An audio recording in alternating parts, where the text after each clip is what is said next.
আলহামদুলিল্লাহ হামদান কাসীরা ওয়া সাব্বিহুহু বুকরাতাও ওয়া আসীলা ওয়া নাশহাদু আন লা ইলাহা ইল্লাল্লাহু ওয়াহদাহু লা শারীকা লাহু ওয়া নাশহাদু আন্না সাইয়্যিদানা মাওলানা মুহাম্মাদান আবদুহু ওয়া রাসূলুহু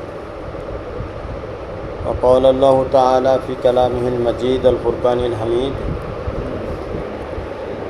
ওয়াল্লাযীনা জাহাদু ফীনা লানাহদিয়ান্নাহুম সুবুলানা ওয়া ইন্নাল্লাহা লামাল মুহসিনিন ওয়া ক্বালা রাসূলুল্লাহি সাল্লাল্লাহু আলাইহি ওয়াসাল্লাম লা ইয়াবসান্নাল্লাহু আকওয়ামান ফি ইয়াউমিল কিয়ামাহ ফি উজুহিহিম নূর আলা মানাবিরিল লু'লুই ইয়াকবিতুহুমুন নাস লাইসু বিআম্বিয়া ওয়ালা শুহাদা ক্বালা আরাবিয়্যুন হুল্লিহিম লানা নারিফুম ফাকালা হুমুল্লাযীনা মুতাহাব্বুনা ফিল্লাহি মিন কাবাইলা শাত্তা মিন বিলাদিন শাত্তা ইয়াজতামিউনা আলা যিকরিল্লাহি ইয়াযকুরুনাহু আও কামা ক্বালা আলাইহিমুস সালাতু ওয়াসসালাম। আল্লাহ পাকের অশেষ মেহেরবানি যে রব্বুল আলামিন আমাদেরকে এই মসজিদের মধ্যে জুমার নামাজ আদায় করার জন্য আসার তৌফিক দান করেছেন, সাথে সাথে দ্বীনি আলোচনা শোনার তৌফিক দান করেছেন। এই জন্য মহান রব্বুল আলামিনের দরবারে আমরা শুকরিয়া আদায় করি, বলি আলহামদুলিল্লাহ। আল্লাহুম্মা লাকাল হামদু ওয়া লাকাশ শুকরু ওয়া লাকাল মুলকু জামিয়া কামা ইয়ানবাগি লিজালালি ওয়াজহিকা আযীমি সুলতানিক। অত্র এই গোপীনাথপুরের এই এলাকার সাথে আমার অনেক দীর্ঘ সম্পর্ক এবং আমি বিশেষ করে অনেক আসা যাওয়া না হওয়ার কারণেই আপনারা অনেকেই আমাকে চিনেন না। আমি ময়মনসিংহে গাজী ওখানে চাকরি করি এবং আমার মসজিদ মাদ্রাসা গাজীপুরে আছে, একটা ঢাকা সাভারে আছে, একটা টাঙ্গাইলে আছে, 3টা মাদ্রাসা পরিচালনা করি। সাথে খানকা আছে গাজীপুরে এবং আমি সাথে চাকরিও করি গাজী ফার্মসে। অর্থাৎ আমি আপনাদের একদিক দিয়ে জেনারেল লাইনে মাস্টার্স পাস, এটা হচ্ছে ইন্টার পাস করার পরে 12 বছর মাদ্রাসায় পড়াশোনা করছি কওমি লাইনে। এরপরে আবার ওই দেশে আসার পরে বিদেশে পড়ছি, পাকিস্তান, ইন্ডিয়া, ইরান, 3 দেশে। এরপরে দেশে আসার পরে ওই ইন্টারের সার্টিফিকেট দিয়ে আবার অনার্স মাস্টার্স করছি। এরপরে চাকরি গাজী ফার্মসে চাকরি করি। ওখানে আমাদের যে ওহিদ কাজী সাহেব, উনি এখানে উপস্থিত আছেন। উনি হচ্ছেন আমার আপন ভাইরা,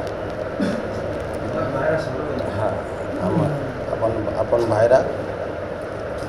তো ছুটিতে আসছি, তো ব্যস্ততা অনেক বেশি। 3টা মাদ্রাসা, খানকা সহ একটা রিহাব সেন্টার আছে ঢাকায় উত্তরায়, ওইটা পরিচালনা করা লাগে। সাথে আবার চাকরি করি। স্বাভাবিকভাবেই আমার আশাটা অনেক টাফ ব্যাপার। জেনারেল লাইনে সার্টিফিকেট দিয়ে চাকরি করতেছি, পুরা ময়মনসিংহের দায়িত্বে আছি জেনারেল ম্যানেজার হিসাবে। আর এদিকে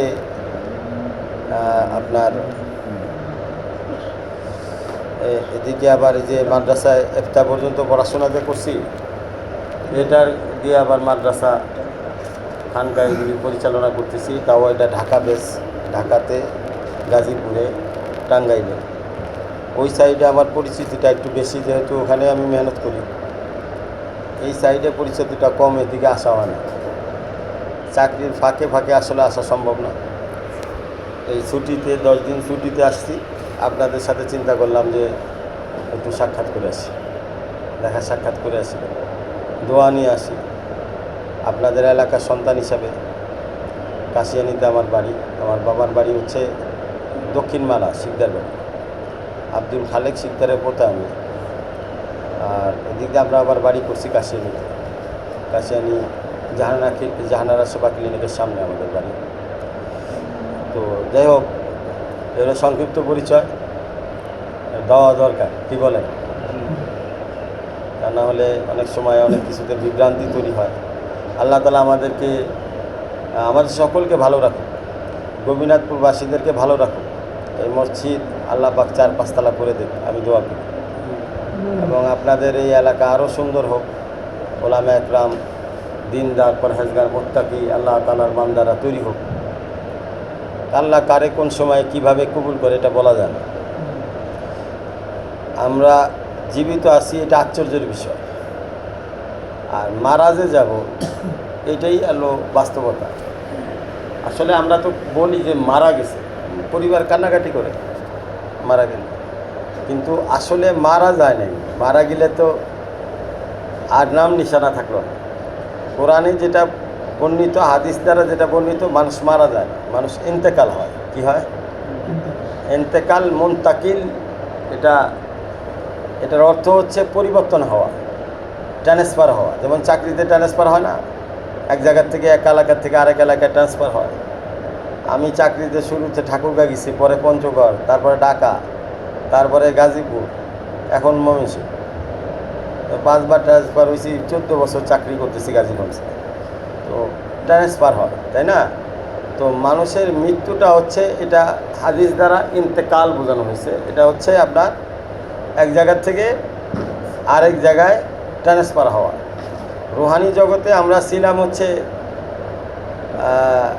একভাবে, সেখানে আমাদের রুহ ছিল, দেহ ছিল না। তো এই রুহ জগতে আল্লাহ পাক আমাদেরকে প্রশ্ন করছে, আলাস্তু বিরব্বিকুম, আমি কি তোমাদের রব নই?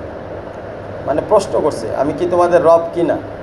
তো আমরা সমস্ত সমস্ত রূহ হযরত আদম আলাইহিস সালাম থেকে নিয়ে কিয়ামত পর্যন্ত যত মানুষ আসবে, সকলের রূহ একসাথে একত্রিত হয়ে এক সুরে এক আওয়াজে সবাই বলছে, কলু বালা, হ্যাঁ আমরা স্বীকার করে নিলাম যে আপনি আমাদের রব। তাহলে বান্দার সাথে আল্লাহ পাকের কী সম্পর্ক? যদি আপনাকে প্রশ্ন করা হয় যে আপনার সাথে আল্লাহর কী সম্পর্ক, কি উত্তর দিবেন? কবেন আমরা তার সৃষ্টি, গোলাম, বান্দা, এটাই সম্পর্ক। না, এটা সঠিক উত্তর না। বান্দার সাথে আল্লাহ পাকের রুহানি সম্পর্ক। কি সম্পর্ক? কি সম্পর্ক? রুহানি সম্পর্ক। কিসের সম্পর্ক ভাই? বান্দার সাথে আল্লাহর কিসের সম্পর্ক? রুহানি সম্পর্ক। সম্পর্ক স্থাপন কোথায় করছে? রুহ জগতে। কোন জগতে? রুহ জগতে। যেই জগতে সম্পর্ক স্থাপন করা হয়, নাম সেই জগতের হয়। কি নাম হয়? সম্পর্ক আল্লাহ কোথায় স্থাপন করছে বান্দার সাথে? সমস্ত রুহকে আল্লাহ তৈরি করলেন, সমস্ত রুহকে আল্লাহ প্রশ্ন করলেন। কিসের প্রশ্ন? রুবুবিয়াতের প্রশ্ন, যে আমি তোমাদের রব কিনা। এখানে আল্লাহ পাক বলতে পারতেন আমি তোমাদের আল্লাহ কিনা। আল্লাহ রবের মধ্যে কিছু পার্থক্য আছে। আল্লাহ হচ্ছে ইসমে জাত। আল্লাহ হচ্ছে কি বলেন? আল্লাহ কি জাত? ইসমে জাত, অর্থাৎ আল্লাহ পাকের নাম আল্লাহ। এটা কেন? কারণ আল্লাহ পাক পিঁপড়ারও আল্লাহ, ব্যাঙেরও আল্লাহ, গাছপালা এটারও প্রভু আল্লাহ, পাখি এটার প্রভু কে? আল্লাহ। পশু পাখি, তারপরে মাছ, এগুলোর প্রভু কে? আল্লাহ। বাঘ, জঙ্গলের জানোয়ার, এগুলোর প্রভু কে? আল্লাহ। আসমানের প্রভু কে? আল্লাহ। জমিনের প্রভু আল্লাহ। যখন কথাটা আল্লাহ আসে, তখন সামগ্রিকভাবে সমস্ত সৃষ্টির মালিক, শুধুমাত্র ওই আসমান জমিন নয়, এছাড়া আরও আল্লাহ পাকের যত সৃষ্টি আছে, সমস্ত সৃষ্টির মালিক আল্লাহ। কিন্তু আল্লাহ রুহ জগতে প্রশ্ন করছে রবের কথা, আমি কি তোমাদের রব নাই? রব কি না? আর রব বলতে বান্দার সাথে আল্লাহ পাকের খাস সম্পর্ক। কি সম্পর্ক? রুবুবিয়াত। বান্দাকে বিশেষত্ব দেওয়া, বিশেষত্ব বিষায়িত করা, বান্দাকে বিশেষ এক মূল্যায়ন করা। বিশেষভাবে আল্লাহ পাক রুহকে প্রশ্ন করলেন আমি তোমাদের রব কি? এবার কোরআনে আসেন, রুহ সম্পর্কে জিজ্ঞাসা করা হয়েছে আল্লাহ রসুলকে যে রুহ কী জিনিস। আল্লাহ রসুল সাল্লাল্লাহু আলাইহি ওয়াসাল্লাম আল্লাহর হুকুম অনুযায়ী উত্তর দিলেন যে এটা আল্লাহ পাকের হুকুম। আর রুহ মিন আমরি রব্বি, আর রুহ হচ্ছে আল্লাহ পাকের হুকুম। তাহলে আল্লাহ পাকের হুকুম রুহ, আর সেই রুহকে আল্লাহ তৈরি করে কিসের স্বীকৃতি নিলেন আমি কি তোমাদের রব নই? রব বলতে যখন রব বলা হবে, তখন এটা বিশেষ বাক্য দ্বারা, বিশেষ সম্মান দ্বারা, বিশেষ একটি আলোচনা আল্লাহ পাক রুহ জগতে আমাদের সাথে করলেন। যেমন আমাদের দুনিয়াতে সবাই সবার বাপ হয় না, সবাই সবার সন্তানকে জিজ্ঞেস করে আমি কি তোমাদের বাপ কি না? কাহা আপনি আমাদের বাপ, তাহলে আমি যেটা বলি সেটা শুনবা।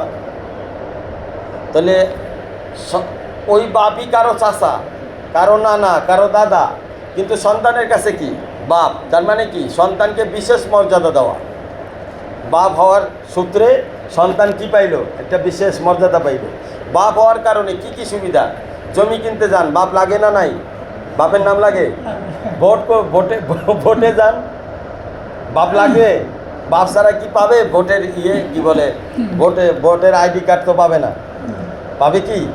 তারপরে আপনি যে কোনো এলাকায় যান, নিজের পরিচয় দিতে যান, প্রথমে কার নাম জিজ্ঞেস করে? তোমার বাপ কি? তোমার বাপ কে? তো এই জন্য কিয়ামতের ময়দানে আল্লাহ পাক বান্দাকে ফেরেশতারা প্রশ্ন করবে কবরে, তোমার রবকে। কি বলছে? এটা জিজ্ঞেস করবে না তোমার আল্লাহকে, এটা বলবে না। তোমার প্রতিপালক এটা বলবে না, আল্লাহ বলবে। ওখানে ফেরেশতারা বলবে তোমার রবকে। কিয়ামতের ময়দানেও একই প্রশ্ন, তোমার রবকে। রুহু জগতে কি প্রশ্ন করছে? আমি কি তোমাদের রব নই? আবার যখন আপনি দুনিয়া থেকে চলে যাবেন, প্রশ্ন কি করা হবে? তোমার রব কে? একই প্রশ্ন।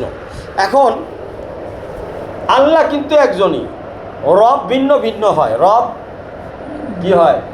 বাবা কিন্তু অনেকগুলা, কিন্তু আমার বাবা আমারটাই আমার কাছে বাবা, আমারটাই আমার কাছে বাবা। আরও বাবা আছে কি নাই? তো রব কি আরও আছে কি নাই? আরও রব আছে। হিন্দুরা যে পূজা করে মূর্তির কাছে, তো হিন্দুদের কাছে মূর্তি কি? তাদের রব। কথা কি বুঝছেন? খ্রিস্টানরা যে পূজা করে, ওদের কাছে খ্রিস্টানদের যে পূজা করে যিশু খ্রিস্টের, ওদেরকে কি কি মনে করে? তারা তাদের রব মনে করে। কালী, কার্তিক, গণেশ, এগুলো কি? এদের রব। এক একজন এক এক কাজের রব। ঠাকুর এক কাজের রব, গণেশ আরেক কাজের রব। কি ঠিক না? আচ্ছা, বুঝতে পারছেন? তাইলে রবের মধ্যে অনেক রব আছে। কি আছে? কিন্তু আল্লাহ বিশেষ করে বলতেছে আমি কি তোমার রব কিনা। এবার কি বুঝতে পারছেন? আমি কি তোমার রব কিনা। আমরা কই না বাপেরও বাপ আছে, আমরা করি না ওই যে অমুক লোক ওই এলাকার বাপ বলে না। অনেক সময় নেতাদের কি বলে, বড় বড় ক্যাডার যারা আছে, অনেক সময় কিন্তু আমরা বলি ওই এলাকায় ওই এলাকায় কিন্তু ওই এলাকার বাপ কিন্তু। হ্যাঁ, আসলে বিষয়টা কি? বিষয়টা বাপ অনেকগুলি আছে, অনেক নামে বাপ ব্যবহার হয়। হ্যাঁ, তোর বাপরে জিজ্ঞেস করিস আমিও তোর বাপ, বলে কি বলে না? তার মানে কি বাপ যেমন অনেক রকম হয়, রবও কি অনেক রকম হয়। কিন্তু আল্লাহ পাক যে রবের কথা বলতেছে, যে বলতেছে আমি হলো একমাত্র রব। কোন মাত্র রব? একমাত্র রব। এইটার স্বীকৃতি তুমি আমাকে দিচ্ছ কি না? সমস্ত রূপ বলছে জি, আপনি আমাদের রব। তাহলে তোমাকে দুনিয়াতে পাঠানো হবে। দুনিয়াতে আরও অনেক রব আসবে। সব রবকে বাদ দিয়ে এক রবকে অনুসরণ করতে হবে। সেই কালেমার নাম কি? লা ইলাহা ইল্লাল্লাহ। এই যে লা ইলাহা, আল্লাহ বলছে যে নাই কোনো মাবুদ। তার মানে নাই কোনো মাবুদ আল্লাহ কেন বললো? ইলাহা আরও আছে, ইলাহা মাবুদ আরও আছে। এই জন্য সমস্ত মাবুদকে নবী করা লাগবে। লা ইলাহা, নাই কোনো মাবুদ ইল্লাল্লাহ, আল্লাহ ছাড়া। তার মানে আমার রবকে, রব্বি আল্লাহ। কবরে প্রশ্ন করলে উত্তর কি দিব? রব্বি আল্লাহ। কিন্তু ওই প্রশ্নের উত্তর দুনিয়াতে দিয়ে যেত। আপনার চাকরি বাকরি, ব্যবসা বাণিজ্য, উঠা বসা, বিবি বাল বাচ্চা, সব কিছুর মধ্যে আপনার একটা জিনিসকে খেয়াল রাখতে হবে, আমার আপনার রবকে আল্লাহ। এটা যেন আমরা প্রমাণ করে এখানে যেতে পারি। তো এই যে আমার আপনার রব যে আল্লাহ, এই রবুবিয়াতের যে স্বীকৃতি রুহানি জগতে আল্লাহ পাক নিয়েছিলেন, এই যে স্বীকৃতি নিলেন রুহানি জগতে, এই জন্যে আল্লাহর সাথে আমাদের সম্পর্ক কিসের? রুহের সম্পর্ক। কিসের সম্পর্ক? দুনিয়াতে তো আল্লাহ আমাদের সাথে কথা বলেন নাই, কথা বলছে? আর কথা কোথায় বলবে? জান্নাতে যাওয়ার পরে কথা বলবে। কথা ঠিক কি না? তাহলে কবরেও আল্লাহ পাক আমাদের সাথে কথা বলতেছেন না। কিয়ামতের ময়দানেও কথা বলার কোনো কোরআন হাদিসে কোনো দলিল পাওয়া যায় না। কথা কোথায় বলবেন? জান্নাতে দেখাও করবেন, কথাও বলবেন। আর আসার আগে কথা বলছে, আসার আগে রুহ জগতে কথা বলছে। তাহলে ওখান থেকে সম্পর্ক তৈরি হয়েছে, কিসের সম্পর্ক? রুহানি সম্পর্ক। তাহলে আমার আর আল্লাহর সাথে সম্পর্ক হলো কিসের? কিসের সম্পর্ক ভাইজান? রুহানি সম্পর্ক, রুহ জগতের সম্পর্ক। কি সম্পর্ক? রুহ জগৎ থেকে সম্পর্ক। এবং এই সম্পর্কের উত্তর মৃত্যুর পরে কবরে আল্লাহ পাক আমাদের কাছ থেকে নেবেন। এই যে আমরা কোরবানি দিই, কোরবানি ঈদ একটা, আবার রোজার পরে আরেকটা ঈদ। তো রোজার পরে যে ঈদ আমরা কি বলি? রোজার ঈদ। আসলে কি রোজার ঈদ? কিসের ঈদ? ঈদুল ফিতর। কিসের ঈদ? ঈদুল ফিতর। রোজার ঈদ না। কিসের ঈদ? ঈদুল ফিতর। তা আল্লাহ পাক আমরা 30 দিন রোজা রাখলাম। নিয়ম কি ছিল? এত কষ্ট করে 30 দিন রোজা রাখলাম, রোজার নাম রাখা, রোজার পরে ঈদের নাম রাখার দরকার ছিল ঈদুস সিয়াম। ঈদুস সিয়াম মানে রোজার ঈদ, কিন্তু রাখছে কি? ঈদুল ফিতর। এটা কি খেয়াল করছেন আপনারা? কোনো পার্থক্য তো অবশ্যই আছে। রোজার নামে ঈদ না হইয়া ফিতরের নামে ঈদ কেন হইল? এরপরে আমরা এই যে কোরবানির ঈদ যেটা দিই, ঈদুল আজহা, এটা কোরবানির ঈদ। এই দুই ঈদের মধ্যে বিশেষত্ব কি? ওখানে রোজার ঈদ, রোজা মানে তাকওয়ার মাস, রমজান মাস মানে তাকওয়ার মাস, রমজান মানে হচ্ছে আমলের মাস, সওয়াবের মাস, মাগফিরাতের মাস। 10 দিন মাগফিরাতের, 10 দিন রহমতের, 10 দিন ইতকুম মিনান নার, নাজাতের 10 দিন।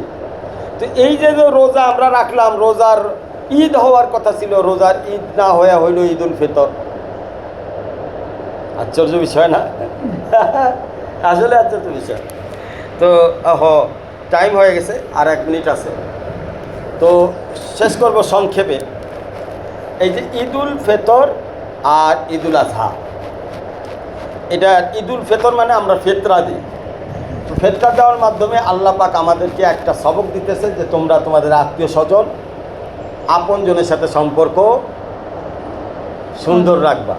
এই জন্যে এই ঈদের নাম দিছে ঈদুল ফিতর, যাতে এই ফিতরা দেওয়ার পরে মাধ্যমে আমরা আমাদের আপনজনের সাথে সম্পর্ক ঠিক রাখতে পারি।